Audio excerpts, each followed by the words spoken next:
Hi hello welcome to our channel. నేను మీ సిరి. ఈరోజు మనం చెప్పుకోబోయే కథ ఏకాంత మంత్రం పార్ట్ 1. కథలోకి వెళ్ళే ముందు వీడియోని లైక్ చేసి హైప్ చేయడం మర్చిపోకండి. ఇదో కొత్త కథ అండి. చాలా బాగుంటుంది. ఒక పీస్ఫుల్ లవ్ స్టోరీని మీరు చూస్తారు. అసలు మిస్ చేయకండి. ఈ కథలో పాత్రలు, సన్నివేశాలు, ప్రదేశాలు అన్నీ కల్పితమే. ఇక రండి కథలోకి. అర్జున్, నా ఏకాంత సమయంలో నీ పేరే మంత్రం. నీ ధ్యాసే నాకు వరం. నీ చిరునవ్వు గుర్తుకు రాగానే పులకించిపోయే నా మదికి ఏమని చెప్పాలి? నిన్నే ప్రతిక్షణం చూడాలి అనుకుని తపించే నా కళ్ళకి ఏమని చెప్పాలి? సూటిగా నీ చూపులు తగిలితే చాలు పరవశించిపోయే నా మేనికి ఏమని చెప్పాలి? నువ్విక్కడ లేవని వాటికెలా బదులివ్వాలి? వేయి కళ్ళతో ఎదురు చూడ్డం అంటే ఇప్పటి వరకు తెలియదు నాకు. ఇప్పుడిప్పుడే అర్థమవుతుంది. నీ రాక కోసం తపిస్తూ చూస్తూ ఉంది నాలో ప్రతి అణువు. త్వరగా వచ్చే అర్జున్. I miss you. తను రాసుకున్న ఆ అక్షరాల మీద చేతివేలతో తడిమి మరోసారి పుస్తకం మూసింది సాహితి. సాహి, సాహి! అర్జున్ వచ్చాడు. అలుపొచ్చేలా పరిగెత్తుకుంటూ లోపలికొచ్చింది వైష్ణవి. ఓ, అవునా అని పొడిపొడిగానే బదిలిచ్చింది సాహితి. అదేంటే ముఖాన్ని అలా పెట్టావు? చిన్నప్పటి నుంచి మా అన్నయ్య వెనకే తిరిగావు కదా, ఇప్పుడేమైంది అని అయోమయంగా చూసింది వైష్ణవి. అప్పుడంటే ఏదో తెలియక తిరిగాను. అయితే ఇప్పుడు కూడా తిరగమంటావా ఏంటి అని చిన్నగా నవ్వుతూ బదిలిచ్చింది సాహితి. నువ్వేంటే ఇలా ఉన్నావు? నేనింకా ఏదో ఎక్స్పెక్ట్ చేశానే అని ముఖం వేలాడి తీసుకుని చూసింది వైష్ణవి. ఏం మాట్లాడుతున్నావే నువ్వు? చేతుకున్న పెయింట్ని కడిగేస్తూ అడిగింది సాహితి. చిన్నప్పటి నుంచి మా అన్నయ్య వెంట పడుతుంటే నీకిష్టమేమో అనుకున్నా. నీ మాటల్లో అర్థమైపోయింది అంటూ నీరుగారిపోయింది వైష్ణవి. ఆ మాటలకి చిన్నగా నవ్వింది సాహితి. ఎందుకే నవ్వుతున్నావు అని ఉక్రోషంగా అడిగింది వైష్ణవి. లేకపోతే నీ పాటికి నువ్వే ఏదో ఊహించుకొని ఇప్పుడు నన్ను అంటున్నావు, ఇదేమైనా బావుందా? వాష్ బేసిన్ దగ్గర నుంచి బాల్కనీలోకి వచ్చింది సాహితి. సాహి, నిజం చెప్పవే, నిజంగా మా అన్నయ్య అంటే నీకు ప్రేమ లేదు? నిలదీసింది వైష్ణవి వెనకే వెళ్తూ. నోరు మూయి వైషు. చిన్నప్పుడు ఏదో కలిసి తిరిగాము అంతే కదా, దానికే ఏదో ఊహించుకోకు. మా ఇంటర్మీడియట్ తర్వాత అర్జున్ అసలు లేడు కదా ఇక్కడ. అస్తమిస్తున్న సూర్యుని చూస్తూ అంది సాహితి. మళ్ళీ వెనక్కి తిరిగి ఆకలిస్తుంది, అమ్మ కూడా ఇంట్లో లేదు, ఏదైనా తినేసి వద్దాం పదా అని పొట్ట పట్టుకుని చెప్పింది సాహితి. హూఫ్, సర్లే, నువ్వింత క్లారిటీ ఇచ్చాక నేనెందుకు వాగుతాను, వెళ్దాంరా, స్కూటీకి తీసుకొస్తావా అని వైష్ణవి అడిగింది. ఆ ఆ కారులో ఆటోలు మన వల్ల కాదులే, పదవే. హ్యాండ్ బ్యాగ్ తీసుకుని బయటికి నడిచింది సాహితి. ఇద్దరూ సాహితీ గదిలో నుంచి కిందకి రాగానే పక్కింట్లో నుంచి అర్జున్ మాటలు వినిపిస్తున్నాయి. ఒక్క క్షణం అతని మాటలు విని, అతని నవ్వులు విని స్కూటీ స్టార్ట్ చేసింది సాహితి. వైష్ణవి సాహితి ఇద్దరు స్కూటీ మీద ఇంటి గేటు ముందుకి బయలుదేరారు. సడన్గా అదే సమయంలో పక్కింటి నుంచి ఒక బైకు ముందుకొచ్చింది. అర్జున్, అతని ఫ్రెండ్ అనిల్ అందులో ఉన్నారు. వాళ్ళ బైక్ని చూడనట్టుగా స్కూటీని ముందుకు ఉరికించింది సాహితి. అర్జున్, మీ చెల్లి మా చెల్లి ఎక్కడికో వెళ్తున్నారా అని అన్నాడు అనిల్. వైష్ణవి అర్జున్ పిన్ని వరుసయ్యే పిన్ని కూతురు. అలాగే అనిల్ అర్జున్కి ఫ్రెండ్. అందరివి ఒకే వీధిలో ఇల్లులు కాబట్టి క్లోజ్గా ఉంటారు. అంతేకాకుండా సాహితీ వైష్ణవి బెస్ట్ ఫ్రెండ్స్. చిన్నప్పటి నుంచి ఇద్దరు కలిసే చదువుకుంటున్నారు. వాళ్ళ స్కూటీ దగ్గరికి బైక్ తీసుకెళ్ళి, హాయ్ సాహి, ఎలా ఉన్నావు చిరునవ్వుతో పలకరించాడు అర్జున్.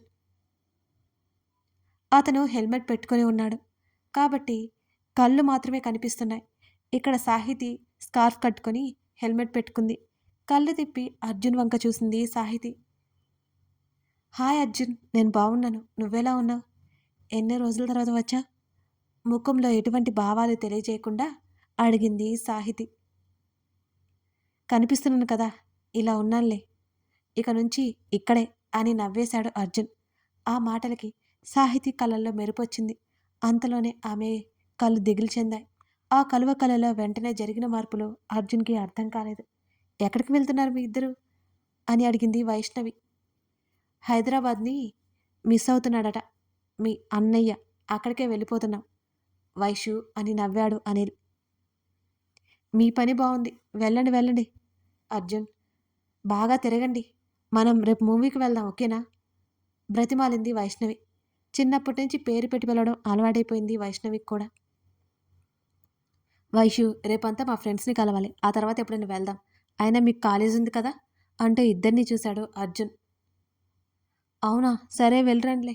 నువ్వొచ్చావని కాలేజ్‌కి సెలవు పెట్టేద్దాం అనుకున్నాం అర్జున్ అని గలగలా నవ్వేసింది వైష్ణవి. అందరికీ నా పేరు చెప్పి కాలేజ్ డుమ్మా కొట్టడానికా? ఏం అవసరం లేదు. సండే తీసుకెళ్తాను. ఓకే. మీరెక్కడికో వెళ్తున్నారు కదా! క్యారీ ఆన్ అని వైష్ణవితో అని సాహితిని ఒకసారి చూసి అక్కడి నుంచి బండిని ముందుకు ఉరికించాడు అర్జున్. సాహి ఏమైందే? అని వైష్ణవి అడిగింది. ఏమైంది? మేమలా మాట్లాడుకుంటుంటే ఒక్క మాట కూడా మాట్లాడవేంటి నువ్వు? చాలా మారిపోయావే ఈ మధ్య. కాస్త దిగులుగా అంది వైష్ణవి. అదేం లేదులే వైషు. నాకు డ్రైవింగ్‌లో మాట్లాడడం భయం. అందుకే అని నవ్వేసింది సాహితి. ఈ మధ్య సాహితీ ప్రవర్తన ఎందుకో డిఫరెంట్‌గా కనిపిస్తోంది వైష్ణవికి. ఏం లేదంటున్నా సాహితీ మాటలకు ఆమె నిజమే అనుకుని ఇక ఆ టాపిక్ అయితే అంతటితో వదిలేసింది వైష్ణవి. మరుసటి ఉదయం విండో కర్టెన్స్ ఓపెన్ చేసి బాల్కనీలోకొచ్చింది సాహితి. వాళ్ళ ఇంట్లో నుంచి చూస్తే అర్జున్ రూమ్, బాల్కనీ, గార్డెన్ మొత్తం కనిపిస్తుంది. ఆ గార్డెన్‌లో పుషప్స్ చేస్తున్నాడు అర్జున్. పైన ఎవరో ఒక పాప కూర్చుని ఉంది అతని మీద. అర్జున్ వాళ్ళ అక్క కూతురని అర్థమైపోయింది సాహితీకి. బాల్కనీ నుండి వాళ్ళనే చూస్తోంది సాహితి. మామయ్య ఫాస్ట్ అంటోంది ఆ పాప. అలాగే స్వీటీ అంటూ ఫాస్ట్‌గా పుషప్స్ చేస్తున్నాడు అర్జున్. స్వీటీ మామయ్యని ఇబ్బంది పెట్టకు అంటూ అక్కడికొచ్చింది ఓ అమ్మాయి. వచ్చి అర్జున్ వీపు మీద కూర్చున్న పాపను తీసుకుంది. ఇబ్బందేం లేదులే అంటూ పైకి లేచాడు అర్జున్ కూడా. మామయ్య అంటూ అర్జున్ మీదకి దూకేస్తుంటే స్వీటీ ఆగాగు అంటూ ఆపేశాడు అర్జున్. ఏమైంది మామయ్య అని అంటూ బిక్కమొహం వేసింది ఆ పాప. చెమట పట్టేసిందిరా. మమ్మీ దగ్గరే ఉండు. నేను స్నానం చేసి వచ్చి నీతో ఆడుకుంటాను. సరేనా? నవ్వుతూ అన్నాడు అర్జున్.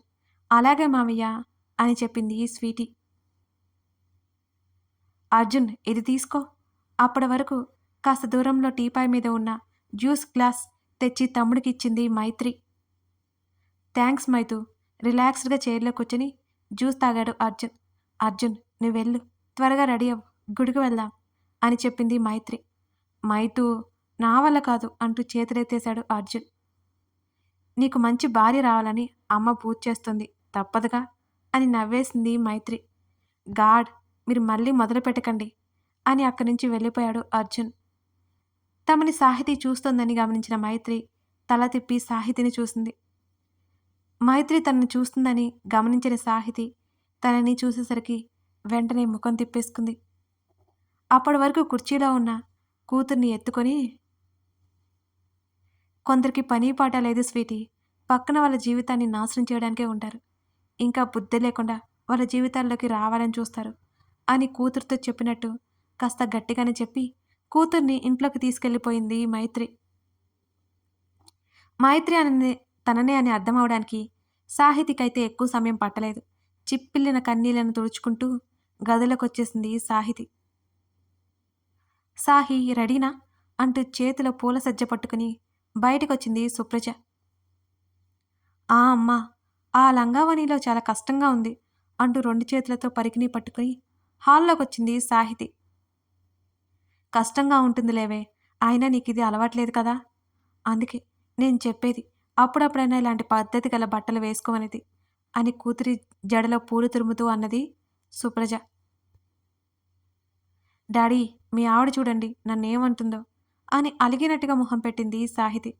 మీ మమ్మీకి వెటకారం ఎక్కువైందిలే బేబీ అంటూ కూతుర్ని దగ్గరికి తీసుకున్నాడు ప్రశాంత్. అబ్బో మిమ్మల్ని చూసే వెటకారం ఆడాలి అంటూ మూతి తిప్పింది సుప్రజ. డాడీ మనిద్దరం ఇంత అందంగా ఉన్నాం కదా అమ్మ కుళ్ళు అంటూ తల్లి కోపంగా చూడడంతో తండ్రి వెనుక దాక్కుంది సాహితి. అవునవును మిమ్మల్ని చూసే నేను కుళ్ళుకోవాలి అని చిరుకోపంగా చూసింది సుప్రజ వాళ్ళిద్దరిని. ఆ మాటకి గట్టిగా నవ్వేశాడు ప్రశాంత్. సాహితి కూడా నవ్వుతుంటే తండ్రి నవ్వుతో పాటు ఇంకెవరితో నవ్వు వినిపిస్తుంటే తల తిప్పి మెయిన్ డోర్ వైపు చూసింది సాహితి. నవ్వుతూ కనిపించాడు అర్జున్. అర్జున్ని చూసి ఆశ్చర్యపోయి వెంటనే తండ్రి పక్కకొచ్చి అర్జున్‌కి కనిపించకుండా చాటుగా నిలబడింది సాహితి. అర్జున్ రారా అంటూ లోపలికి పిలిచాడు ప్రశాంత్. పర్లేదంకు నేను వెళ్ళాలి. అమ్మ త్వరగా రమ్మంటుందా ఆంటీ అంటూ సుప్రజ వైపు చూసి సాహితీ వైపు చూపు తిప్పాడు అర్జున్. ఇంకాస్త తండ్రి చాటుకు వెళ్ళింది సాహితి. వస్తున్నాం అర్జున్. సాహి వెళ్దాం పదా అని అంది సుప్రజ. డాడీ మీరు రావట్లేదా? తండ్రి వైపు చూసింది. అర్జున్ వాళ్ళ ఫ్యామిలీతో గుడికి వెళ్తున్నట్టు అప్పటిదాకా సాహితికి తెలీదు. వారితో వెళ్ళడం ఇష్టం ఉన్న కష్టంగా ఉంది ఆమెకి. లేదురా మీరు వెళ్ళండి అని ప్రశాంత్ అన్నాడు. అడక్కడక్క మీ నాన్ననే అడుగుతున్నావా? ఇప్పటికే ఆలస్యమైంది నువ్వు పదా అంటూ కూతురు చేతిని పట్టుకుంది సుప్రజ. ప్రశాంత్కు చెప్పి ముగ్గురు అక్కడి నుంచి బయటకొచ్చారు. సుప్రజ అర్జున్ మాట్లాడుకుంటూ వెళ్తుంటే మౌనంగా వెనకే నడుస్తోంది సాహితి. అప్పటికే బయట కారు రెడీగా ఉంది. అర్జున్ ఏమో వాళ్ళింటి లోపలికి వెళ్ళిపోయాడు అక్కడి నుంచి. సాహితిని చూడగానే కారులో కూర్చున్న మైత్రి వెంటనే ముఖం తిప్పేసుకుంది. అమ్మా నేను స్వీటీ స్కూటీలో వస్తాం అని మెల్లిగా అంది సాహితి. సాహితికి కారు పడదని అక్కడున్న అందరికీ తెలుసు. అయ్యో సాహి ఈ విషయమే మర్చిపోయాను. అర్జున్ కూడా వస్తున్నాడు. నువ్వు అర్జున్ బైక్ మీదరా అని అంది అర్జున్ తల్లి అమృత. పర్లేదంటీ నేను స్కూటీలో వస్తానులే అని చిన్నగా అంది సాహితి. మళ్ళీ స్కూటీ ఎందుకు సాహి నువ్వు అర్జున్తో వద్దువులే అని అమృత అంటుండగానే బయటకొచ్చాడు అర్జున్ బైక్తో సహా. ఏంటి ఇంకా ఇక్కడే ఉన్నారు? పదండి నాకు చాలా పనుంది బయట అని అర్జున్ అన్నాడు. ఈ ఒక్కరోజు ఏం కాదులే అర్జున్. గుడిలోకి రాలేదు అంటే ఊరుకోను అమృత బెదిరించింది. వస్తున్నాను కదమ్మా అని నీరసంగా అన్నాడు అర్జున్. సాహి కూడా వస్తుంది. తను నీతో పాటు తీసుకురా అని అంటూ కారులో కూర్చుంది అమృత. సుప్రజ కూడా కారెక్కింది. ఇక ఏం చేయాలో అర్థం కాలేదు సాహితికి. మెల్లిగా తల ఎత్తి అర్జున్ వైపు చూసింది ఆమె. కమ్ సాహి పెదవులు కదిలించాడు అర్జున్. అప్పటి వరకు మౌనంగా ఉన్న మైత్రి అర్జున్ స్వీటీ నీతో పాటు వస్తుందట అంటూ తమ్ముడు వైపు చూస్తూ అన్నది. స్వీటీ మామయ్యతో వస్తావా అని నవ్వుతూ బైక్ బ్యాలెన్స్ చేసుకుంటూ కారులో నుంచి మేనకొడల్ని అందుకున్నాడు అర్జున్. సాహితి అర్జున్ బైక్ మీద వెళ్ళడం అసలు ఇష్టం లేదు మైత్రికి. వాళ్ళమ్మ స్వయంగా చెప్పడంతో ఇక మౌనంగా ఉండిపోయింది. మైత్రి తన్ని కోపంగా చూస్తూ ఉండడం తెలిసి, ఆంటీ నాకు బయట వేరే పని ఉంది. అందుకే నేను స్కూటీ తెచ్చుకుంటాను అని చిన్నగా నవ్వుతూ అంది సాహితి. సాహి మళ్ళీ ఇంటికి వచ్చి డ్రెస్ చేంజ్ చేసుకుని వెళ్దువులే అర్జున్తో పాటురా అని కాస్త గంభీరంగా చెప్పింది ఇక సుప్రజ. వాళ్ళంతగా చెప్తుంటే సాహి మొండికేయడం వల్ల వాళ్ళేమనుకుంటారో అని సుప్రజ భయం. అందుకే తనే కూతురికి గట్టిగా చెప్పింది. తల్లి మాటకిని కాదనలేక మౌనంగా అర్జున్ బైక్ దగ్గరికి నడిచింది. సాహి అక్క త్వరగా రా అని స్వీటీ పిలుస్తుంటే చిన్నగా నవ్వుతూ బైక్ ఎక్కింది సాహితి. అర్జున్కి తగలకుండా దూరంగా కూర్చుంది. అర్జున్ వైపు చూసింది ఆమె. మిర్రర్లో నుంచి ఆమెనే గమనిస్తూ వెళ్దామా సాహి అని అర్జున్ అడిగాడు. అతని చూపుగా జత కలుపుతూ అలాగేనన్నట్టు తల ఊపింది సాహితి. ఇంతకుముందు ఉన్న సాహితీ ప్రవర్తన, ఇప్పుడున్న సాహితీ ప్రవర్తన చాలా తేడాగా కనిపిస్తోంది అర్జున్కి. ఆమెకి ఏమైందో అతనికి అర్థం కాలేదు. ఆమెను అడిగే చొరవ ఒకప్పుడు ఉండేది కానీ ఇప్పుడు ఎందుకో లేదనిపిస్తోంది అతనికి.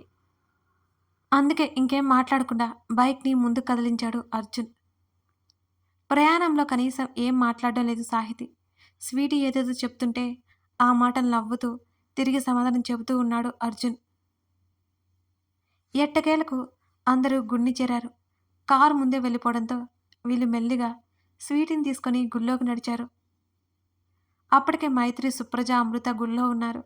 వాళ్ళ దగ్గరికి నడవగానే తల్లి దగ్గరికి దూకేసింది స్వీటీ. పూజారి గారు ఒకరి తర్వాత ఒకరికి శటకోపం పెట్టి శీఘ్రమేపు కళ్యాణ ప్రాప్తిరస్తు అని దీవించగానే అక్కడున్న అందరూ ఆశ్చర్యపోయారు. అర్జున్ సాహితి పక్కపక్కనే ఉండి మరింత ఆశ్చర్యంగా ఇబ్బందిగా ముఖం పెట్టుకుని ముఖాన్ని తిప్పుకున్నారు. మైత్రికి అక్కడక ఉండడం నచ్చలేదు. వెంటనే పాపని తీసుకుని వాళ్ళకు కొంచెం దూరంలోకి వచ్చేసింది మైత్రి. అర్జున్ వాళ్ళు ఎక్కడ ఇబ్బంది పడతారేమోనని. పూజారి గారు అని సుప్రజ ఏదో చెప్పబోతుంటే సుప్రజ ఆయనకి తెలియదు కదా నువ్వు వదిలే అని అమృత అంది. సాహి నువ్వు వెళ్ళి ప్రదక్షిణ చేసరే మళ్ళీ వచ్చి స్వామిని దర్శించుకో అని అంటూ కూతురు మొహం వైపు చూసింది సుప్రజ. అక్కడ వాళ్ళందరూ ఉన్నారన్న విషయం మర్చిపోయి తల్లి ప్రదక్షిణలు అనగానే సాహిలో ఎక్కడ దాగిన కోపం బయటికొచ్చింది. అమ్మా! వద్దంటే ఇదిగో ఈ డ్రెస్ వేయించావు. ఇప్పుడేమో ప్రదక్షిణలు అంటున్నావు. అసలు ఈ డ్రెస్‌తో ఎలా నడుస్తావమ్మా? అని తల్లి మీద సాహితి అరిచేస్తుంటే, సాహి ఈ డ్రెస్‌లో చాలా అందంగా ఉన్నావు అని నవ్వుతూ అంది అమృత. అందం సంగతి దేవుడెరుగు. చాలా కష్టంగా ఉందాంటీ. మా అమ్మ అసలు వినదు కదా! బలవంతంగా కట్టిస్తుంది అంటూ తల్లి వైపు కోపంగా చూడగానే సుప్రజ గుర్రుగా చూస్తుంటే, ప్రదక్షిణలు చేసి వస్తానులే నువ్వలా కోపంగా చూడకు అని అక్కడి నుంచి తుర్రుమంది సాహితి. సాహితీ మాటలు అందరి ముఖాల్లో నవ్వుని తెప్పించాయి. వెళ్తున్న సాహితిని చూస్తున్న అర్జున్ని గమనించింది మైత్రి. మైత్రిలో అసహనం పెరిగిపోయింది. అర్జున్ కేక వేసి పిలిచింది. ఆ మైతు అంటూ అక్క దగ్గరికి నడిచాడు అర్జున్. తన మామయ్య పక్కన కూర్చోగానే వెంటనే అర్జున్ ఒడిలోకి దూకేసింది స్వీటీ. కథ కొనసాగుతోంది. ఇదన్నమాట కొత్త కథ. ఈ కథ చాలా చాలా చాలా రొమాంటిక్, లవ్ స్టోరీ, ఫ్రెండ్‌షిప్ అన్నీ ఉంటాయండి. ఫ్యామిలీ స్టోరీ కూడా. మిస్ అవ్వకుండా చూసేయండి. మీకు తప్పకుండా నచ్చుతుందని నేను చెప్పగలను. అయితే సాహితీ ప్రవర్తన ఎందుకలా మారిపోయింది? అర్జున్‌తో ఎందుకు సాహితీ మాట్లాడట్లేదు? మైత్రి ఎందుకు సాహితీ మీద అంత కోపంగా ఉంది? అసలేం జరుగుతోంది? అనేది నెక్స్ట్ ఎపిసోడ్ నుంచి మీకు ఇంకా క్లియర్‌గా అర్థమవుతుందండి. మిస్ చేయకుండా చూడండి. కథ నచ్చితే లైక్ చేసి కామెంట్ చేయడం మర్చిపోకండి. మీరు అలా చేస్తేనే నేను నెక్స్ట్ ఎపిసోడ్ ఇవ్వగలను. Thank you for watching this video.